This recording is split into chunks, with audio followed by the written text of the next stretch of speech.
السلام عليكم ورحمة الله وبركاته. رب اشرح لي صدري ويسر لي أمري واحلل عقدة من لساني يفقه قولي. ربنا زدنا علما اللهم فقهنا في الدين. إلهي آمين. سورہ البقرہ آیہ نمبر 185. اللہ سبحانہ و تعالیٰ فرماتے ہیں بسم اللہ الرحمن الرحیم شهر رمضان الذي أنزل فيه القرآن هدى للناس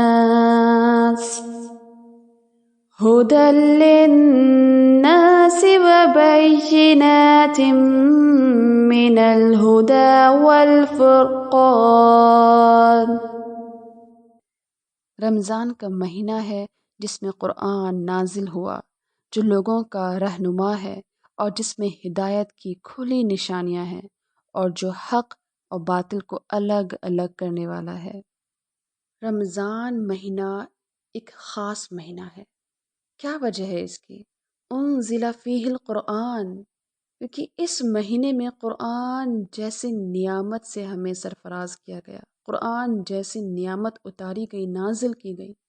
سوچیں ذرا، جب رمضان منتھ اسپیشل ہے صرف اس بنا پر کہ قرآن کریم نازل ہوا، تو خود قرآن کتنا اسپیشل ہے۔ یہاں دیکھیں، 3 باتوں پہ ذرا ہم غور کریں۔ نمبر 1، قرآن کی کیا اسپیشلٹی ہے؟ لوگوں کے لیے ہدایت ہے، ہدی للناس۔ دوسرا، وبینات من الہدا، اور ایسی ہدایت ہے جو بالکل واضح کھلی ہوئی ہیں، سمجھنے کے لیے زیادہ عقل کے گھوڑے دوڑانے کی ضرورت نہیں، صرف دل کا صاف ہونا، نیت کا صاف ہونا ضروری ہے۔ تیسرا امپورٹنٹ فیکٹر، والفرقان، رائٹ اینڈ رانگ، اس کے بیچ میں ڈفرینشیٹ کرنے والے، which one is right thing and which one is wrong thing. زندگی میں جینے کے لیے اور چاہیے کیا ہوتا ہے؟ ایک شخص کو جب یہ پتا ہو کہ کیا صحیح ہے اس دنیا میں اور کیا غلط ہے، اس کے لیے راہیں آسان ہو جاتی ہیں۔ تو رمضان میں قرآن کا پڑھنا باعث رحمت ہے، باعث برکت ہے۔ صحیح بخاری میں آتا ہے، رمضان وہ مہینہ ہے جس میں قرآن نازل کیا گیا، اور رمضان میں ہر رات جبریل علیہ السلام آپ صلی اللہ علیہ وسلم سے ملاقات کرتے تھے، اور نبی کریم صلی اللہ علیہ وسلم رمضان گزرنے تک انہیں قرآن سناتے تھے۔ اسی طرح صحیح بخاری میں ہے، آپ صلی اللہ علیہ وسلم ہر سال جبریل علیہ السلام کو ایک بار قرآن کا نازل شدہ حصہ سناتے، اور وفات سے پہلے آخری سال آپ صلی اللہ علیہ وسلم نے 2 بار سنایا۔ تو انشاءاللہ اسپیشل قرآن سے ہمیں بہترین تعلق قائم کرنا ہے اس اسپیشل منتھ میں۔ لیکن کریں گے کیسے ہم بہترین تعلق قائم کریں کہ 11 اگلے مہینے اور آنے والے سال ہمارے لیے ایک نور بن جائے، اور قرآن جیسے نعمت ہمارے دلوں میں راسخ ہو جائے، ہم چلتے پھرتے قرآن کا نمونہ بن سکیں، کم از کم ہمارے کچھ ایکشنز ایسے ہوں جس سے ہم لوگوں کو دین کی طرف مائل کر سکیں۔ ایٹ لیسٹ ایسا ہو کہ لوگ ہمیں اچھا مسلمان کہہ سکے۔ کیا کچھ ہمیں کرنا ہوگا؟ نمبر 1 پوائنٹ سمجھنے کا یہ ہے کہ محض 10 مرتبہ قرآن کو مکمل کر لینا ماہ رمضان میں کافی نہیں، جب تک کہ ہمیں یہ نہ معلوم ہو کہ قرآن کہنا کیا چاہتا ہے۔ اس رفتار سے قرآن کو پڑھنے کا پھر کیا فائدہ، جب ہمیں یہی نہیں پتا کہ یہ جو قرآن ہم پڑھ رہے ہیں اس رفتار سے، وہ ہم سے کیا کہنا چاہتا ہے، جس کی رضا کے خاطر ہم یہ قرآن پڑھ رہے ہیں، وہ ہم سے کیا چاہتا ہے۔ جب ہمیں یہی نہ پتا ہو تو ایسا قرآن پڑھنے کا کیا فائدہ؟ اس میں کوئی شک نہیں کہ قرآن عربک زبان میں نازل ہوا ہے، تو اس کے ہر ایک لیٹر پر ہمیں 10 نیکیاں ملتی ہیں۔ لیکن کیا بس یہ کافی ہے؟ کیا یہ قرآن کا حق ادا کرنا ہے؟ نہیں، یہ بات بہت اچھے سے ذہن میں اتارنے کی ہے کہ قرآن بھی پڑھیں، بہت عمدہ بات ہے، اعلیٰ ثواب ہے، لیکن اس کے ترجمے تفسیر پر بھی غور کرنا ہوگا کہ حقیقت میں اللہ سبحانہ و تعالی ہم سے چاہتا کیا ہے، اس پہ غور کریں۔ اللہ سبحانہ و تعالیٰ کو راضی کس طرح کیا جائے؟ ہم کوئی سلیکٹڈ سورہ لے سکتے ہیں، اس کے اوپر ہم اسٹڈی کریں کہ اللہ تعالیٰ اس پرٹیکولر سورہ میں ہم سے بات کیا کرنا چاہتا ہے۔ فہم القرآن سیشنز ہم لے سکتے ہیں، دورہ قرآن سیشن ہم لے سکتے ہیں۔ اس طرح